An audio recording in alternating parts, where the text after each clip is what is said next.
Hello and welcome to the Boxing Insider, where this week we're asking, why is the heavyweight division such a mess?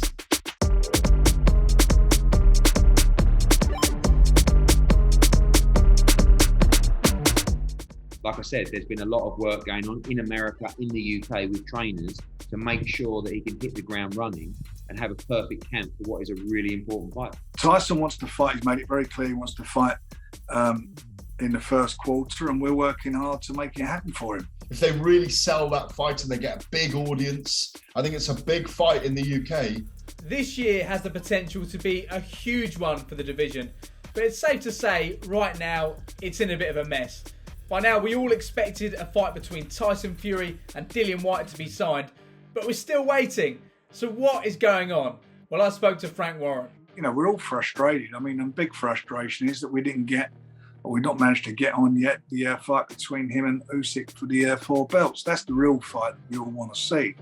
In the meantime, as we all know, the WBC have ordered the fight with Tyson. He's mandatory against Whyte. So that's been a bit of a diversion. What's his mindset? His mindset, he just wants to get in the ring. He doesn't care who he fights. He just wants to get in there. He's had one fight in, nearly 2 years now. It's a long time. And you said before that 26th of March is a date that you're looking at for Tyson. But if this fight between Whyte and Fury goes to purse bids, do you think that's the fight that could take place on the 26th?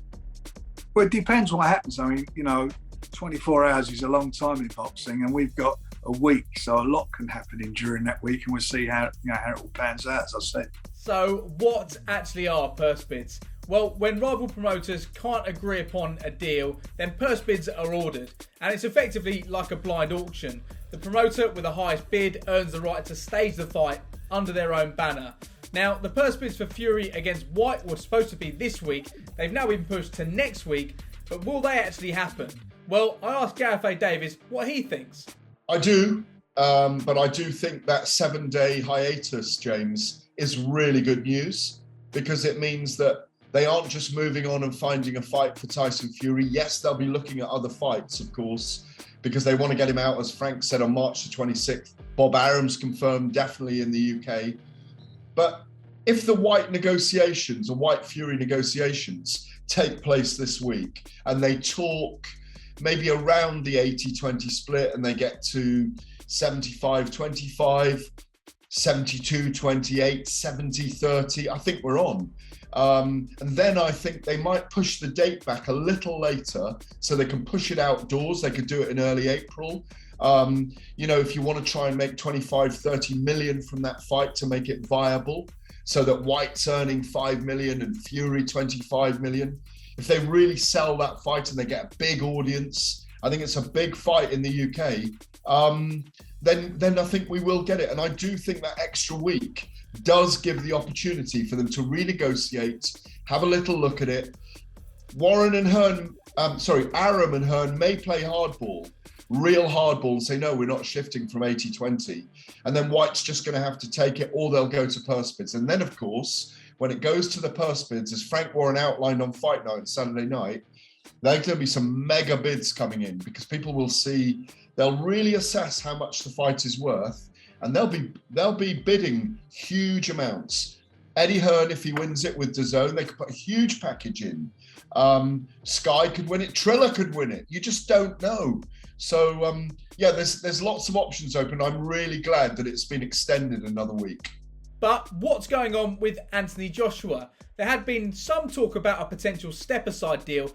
It does now look like he will take on Alexander Usyk in a rematch in April. However, there is some mystery surrounding what he's doing with his training setup. I asked Eddie Hearn to give us the very latest. A lot of work's been behind the scenes. Generally, the stuff that you see on social media from AJ is not really that relevant to the work and what's actually going on behind the scenes. And I think when we talk about a fight with Usyk, which we expect to happen probably in April time, camp will start at the end of this month or in early Feb. So we have to be in a position to move on that at pace.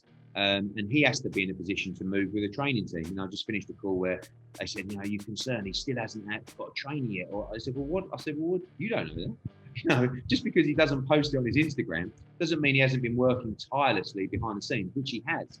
So now, once camp starts, you can expect an announcement from AJ to let everybody know about where he'll be training, who he'll be training with. And like I said, there's been a lot of work going on in America, in the UK with trainers to make sure that he can hit the ground running and have a perfect camp for what is a really important fight. So, who is to blame when it comes to the current predicament the heavyweight division finds itself in? Well, I put that question to talkSPORT's Fight Night host, Adam Catterall. I would personally initially look towards the sanctioning bodies. And the reason why I do that, I know that they're an easy target, but my main gripe with the sanctioning bodies is that they don't rank champions of other sanctioning bodies. So, for example, at this moment in time, Tyson Fury is the WBC heavyweight champion. Everybody knows that. But he's not ranked with the WBA, he's not ranked with the WBO, and he's not ranked with the IBF. So therefore, that makes it incredibly hard to mandate the best of the best fights. When Anthony Joshua was the unified champion, he wasn't ranked with the WBC. So everybody was talking about, he has to fight Wilder, he has to fight Wilder. But that fight was always going to be a voluntary situation where people had to negotiate the situation. And obviously, egos come into play. People say, I'm A side, I'm B side, or whatever it may be. And therefore, we never end up getting fights done and dusted at the voluntary table. Whereas if we mandated those types of fights, I think we would then get the opportunity to see those fights on a more consistent basis. So that's my first gripe. Sanctioning bodies not ranking champions of other sanctioning bodies. Then obviously you've got to take into consideration promoters and broadcasters and the way that they have over the years fallen in love with the narrative of undefeated records. For example, I think Floyd Mayweather is the main man behind all this. Obviously he ended up making a career, the back end of his career anyway, selling that off. Can anybody break the Da Vinci Code? And he made an awful amount of money doing that. And a lot of people have fallen in love with that and think that that's the way to go. Personally, I don't think it is.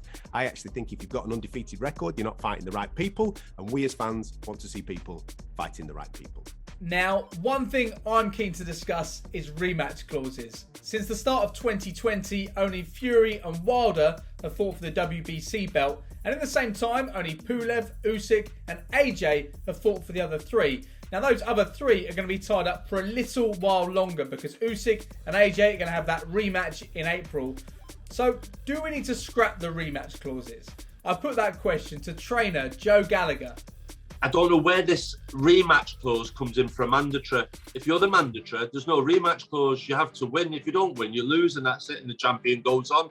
Now, if it's a great fight like it was years ago with Bo Holyfield or Agati Ward and Ben Eubank, and there's a demand and everyone wants to see that again, of course it makes sense to do it again.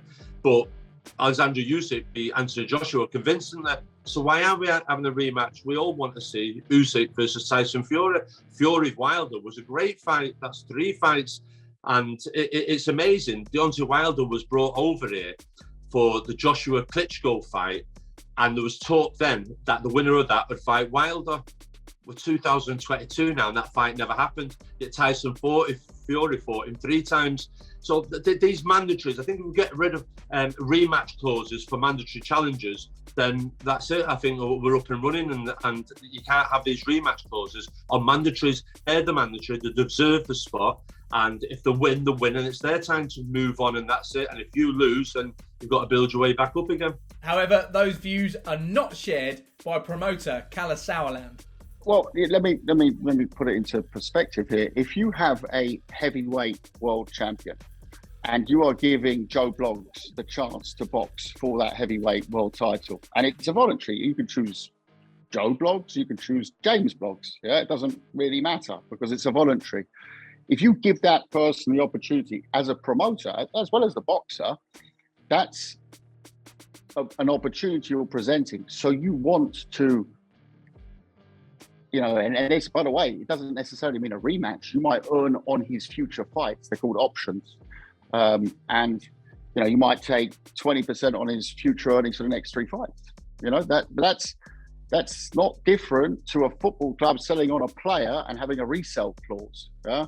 So you give them the opportunity or her the opportunity, and they get sold on, and then you still are participating somewhere.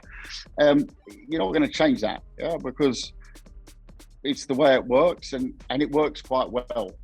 In general, it works quite well.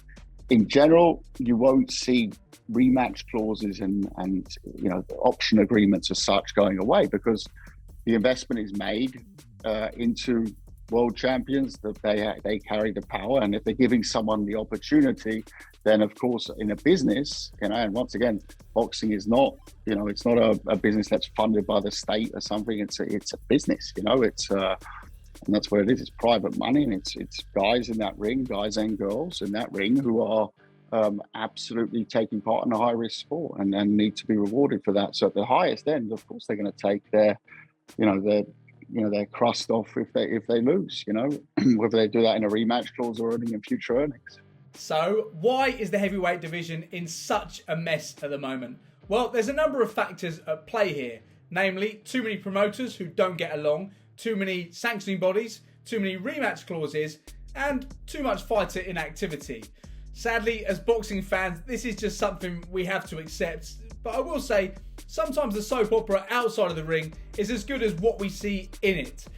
I do think the division will clean itself up in the next few weeks if, touch wood, we get a fight confirmed between Tyson Fury and Dillian Whyte. We already know that AJ will try and win back his belt against Alexander Usyk in April, and there should be no obstacles in place for the winner of those two fights to meet towards the end of this year in what would be a fight for the undisputed heavyweight world champion. However, as we know in boxing, anything is possible and nothing can be guaranteed until you see these men step inside the ring. Don't forget to check out our interviews in full and let us know what you think by leaving a comment below. Why do you think the heavyweight division is in such a mess at the moment? And would you scrap rematch clauses? We'll be back with another episode of the Boxing Insider next week. But in the meantime, like and subscribe so you don't miss out on any of our boxing content across the talkSPORT network.